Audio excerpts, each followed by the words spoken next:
scenery. Yeah, Ninh Bình, just gorgeous. Oh, that's my Falls. dream. It looks like a rainbow, and it's a huge waterfalls in the border between America and Canada. Yeah.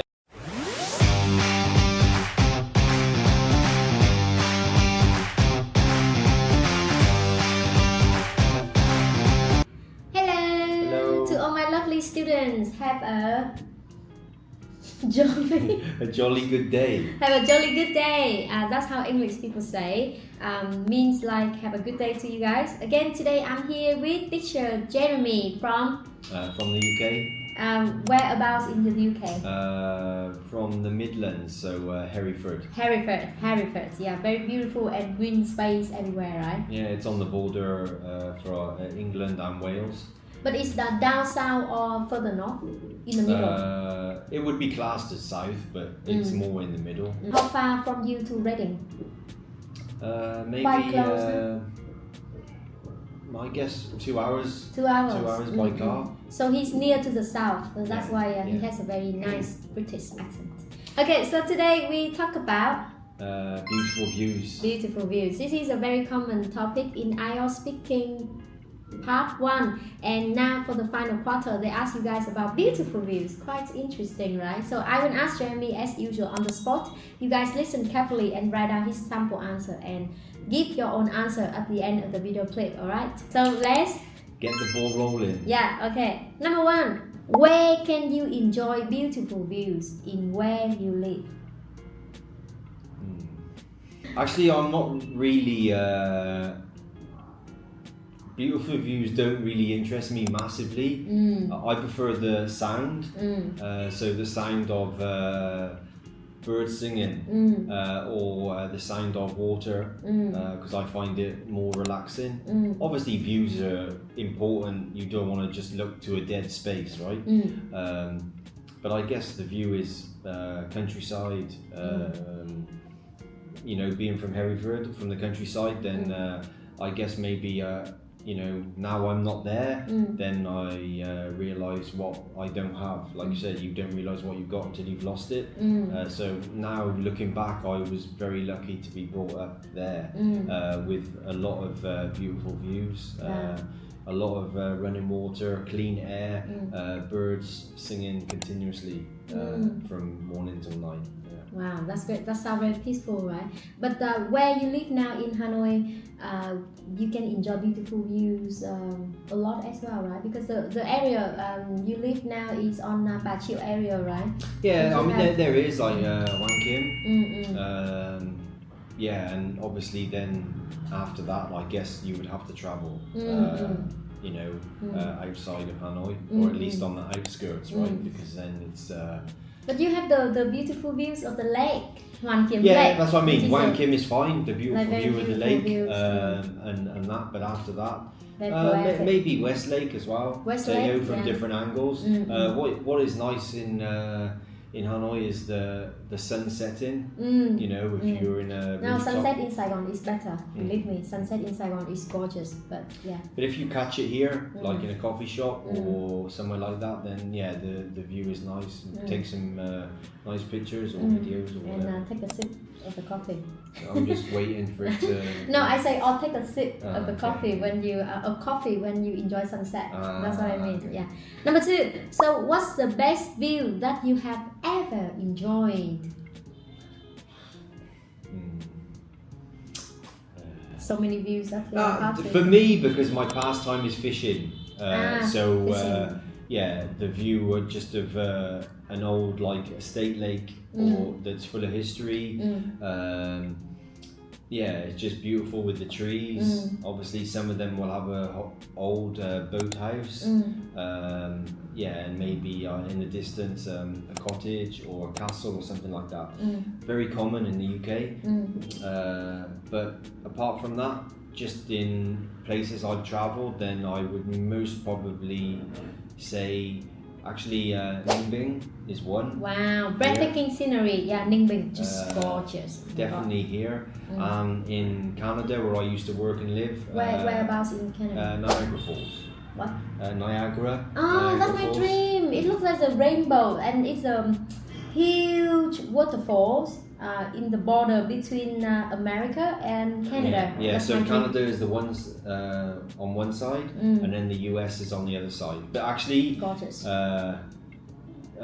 The Canadian side is better. Really? Yeah. Well, it might have changed now, but back then, I've been privileged to go there maybe 4 or 5 times. So lucky. It is like beyond belief, really. It's Heaven just on earth. because when you see it on films or you see it in pictures, it just doesn't Cannot do miss. it justice, right? Yeah, Until yeah. you're actually there, it's just unbelievable. Really. Unbelievable, Yeah. and especially if you can see the rainbow. Yeah. I see a lot of photos in there that they capture the rainbow in the Niagara. Can you say that word again? Niagara Falls. That's Falls, but yeah. is it easy to approach there? To be honest, I was really surprised because obviously I see it in the movies first, see it on the movies. You can get right to the edge from there's just a little fence, but it's just the noise that when the water goes over the fall, the noise and the mist from the water hitting, going in down, the sound, and then when you go above. It's just the power and the force of the water going over the falls is just like so many gallons of water in like Indescribable. Yeah, it's just unbelievable. You can almost touch it when you go above the fall. Obviously, when you go below it, you can't. But when you go above it, you can almost reach over and touch it. Wow. Yeah, you're that close. That will be in my bucket list before The only thing I didn't do there is you can take the what's it called? Made in the Mist. It's the name of the boat. It's called Made in the Mist, and then it will go under. So you will go down, and then the boat will come up and actually go under the falls and come back around. Really? Yeah. And now I think they actually have a tunnel that goes underneath too. But at the time when I went, they didn't have. But I think there's a tunnel as well now. Is it expensive to go there? It's no different to any other No entrance, right? attraction. No. I mean, they have a lot of attractions there, fairs and a lot of famous shops and a lot of things to do, posh restaurants and loads of things. But it's definitely. At the time when I went, it was one of the 7 wonders of the world. I think it's still. It's still there? I think so. Because I know sometimes they change it, just right? Beautiful. Yeah, just so gorgeous. I'm not sure if it is now, but it's really... So jealous! The next one, do you take photos of good views? As a man, they don't really take photos. Not really. To be honest, personally for me, I'm not photogenic, so I'm. No, you take photos of good views. Yeah, but for me, I'm not photogenic, so I don't like taking pictures of myself. So I don't really take pictures of other things. Yeah, really? I find that within Asian culture, like we love taking photos. Even like Chinese, Thai, Korean. Yeah, they all like taking pictures.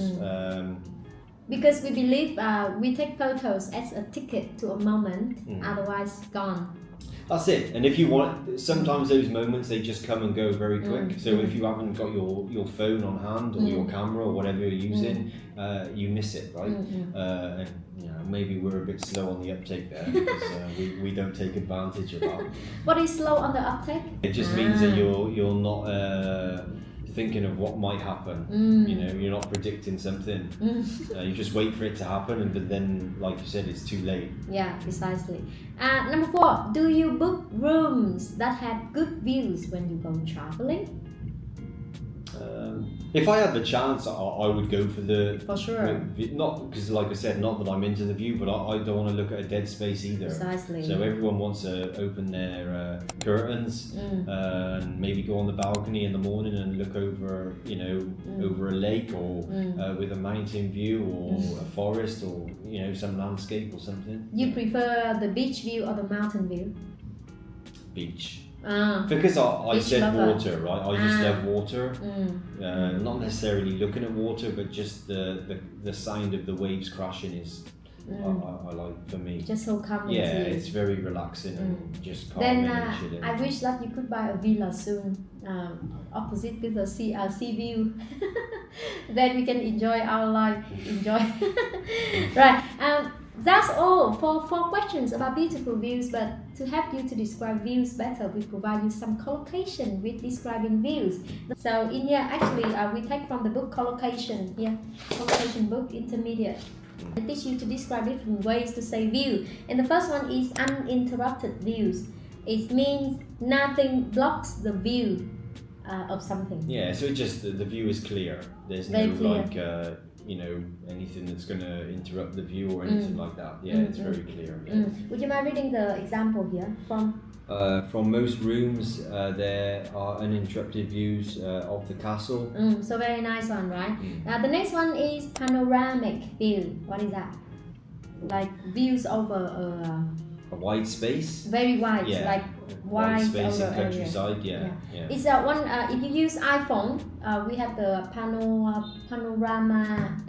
They have the function cinematic. And I remember they have here panel, like you can do panorama, right? So like you can do the whole view. So like panoramic, it's just a wide, vast space, right? Vast space, very nice one. And then we have spectacular view. Instead of say beautiful view, you can say spectacular view, very nice one.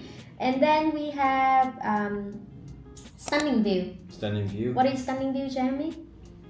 Yeah, it just means stunning, beyond belief. Beyond belief, beyond belief. You can also say magnificent view. Magnificent. Usually we talk about mountains, right? Yeah, magnificent view, mountains, Or Jamie just teach me the phrase we say out of this world. Out of this world. So you can say this view is out of this world. Just that you don't think it can happen, and you don't think you'll see something like that. You know what I mean? Magnificent as well.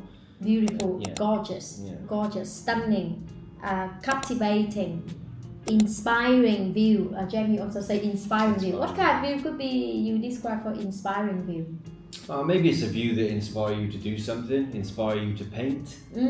Like if you're an artist, you might have a view that's very inspirational for your talent that you might want to paint. Or another inspiring view, maybe it'll clear your head and make you make a decision that you can't make. You know what I mean? They also mention about who reminds me of Kabang. People mention a lot of Kabang or Hazang. In Kabang we have the waterfall. And inspire so many poets to come there and create a poem or they draw a painting because the scenery is just gorgeous. Like or Jamie say in Đừng, we have breathtaking scenery that you can use to describe for that topic. And you can only describe for the countryside. I'm sure that view, like in Đừng, because they made the movie. So I'm sure someone first seen that view and then it inspired them to make the movie there. So and then you can use the word peaceful or tranquil to describe. Can we say tranquil view? Tranquil, tranquil view. Or serene. Yes. Serene. Can we say soothing? Soothing. Soothing, not really. Soothing for. Well, you could say soothing them for the mind or something like that. Soothing for the mind, But they all have the same meaning with feeling very peaceful. Okay, so when you travel, pay attention to the views surrounding you. Either, especially when you go to the countryside. It reminds me of one of my goals. When I go to England, I want to visit the Lake District.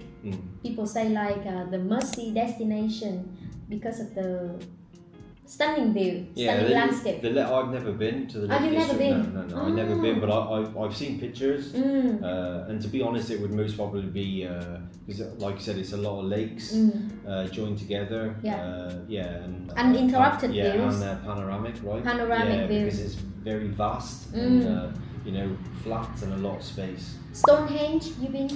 I've not been, but I've seen it from a distance. From a distance.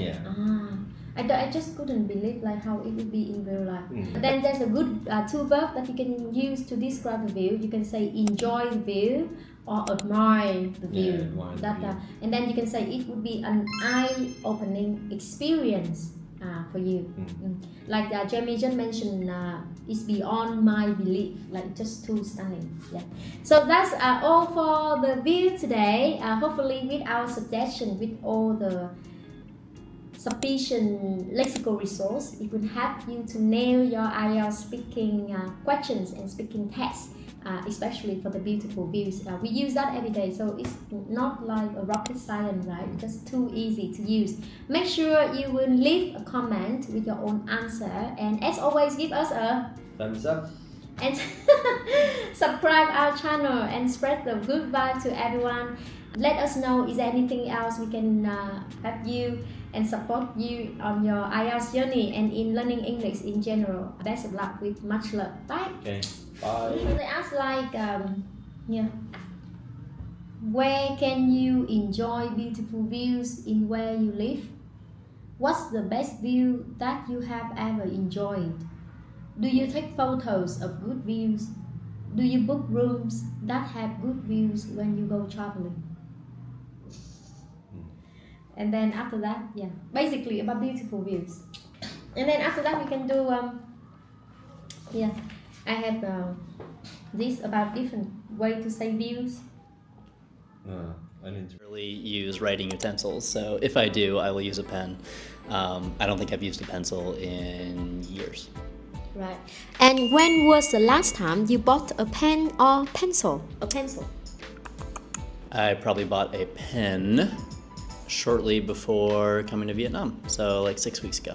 Oh wow. For what? For writing in my journal. For writing your journal. What is your journal about? It's just like a recording of my thoughts. So whenever I feel like I need to process something, I will open my journal and write it down. Just kind of a place for me to, put elsewhere whatever's going in my brain, and it allows me to like process it more effectively. Yeah, so nice. And what do you think if someone sends you a pen or a pencil as a gift? I think if someone were to send me a very nice pen as a gift, I would think of it as a lovely gift. I think otherwise it would be a very odd gift to give. Why do you think that it's an odd gift? Because there's not a lot of utility for pencils and pens these days, since we're mostly using computers. Or at least for me, I don't know. Personally, I don't like. If someone bought me a pencil, I would think that they probably don't know me very well, because I don't ever use a pencil. So I would think that it probably reflects more on like their misunderstanding of who I am and what my habits are than anything else. Wow. But there are a lot of fancy pens like Le Blancs, like very fancy thing. Yeah. And also like, I think that for the managerial position, like as a boss you have to sign a lot of contract, and then you need to have a very fancy pen, then that would be the meaningful gift for them, right? Yes, that's fair. Yes, there's definitely context in which a very nice pen.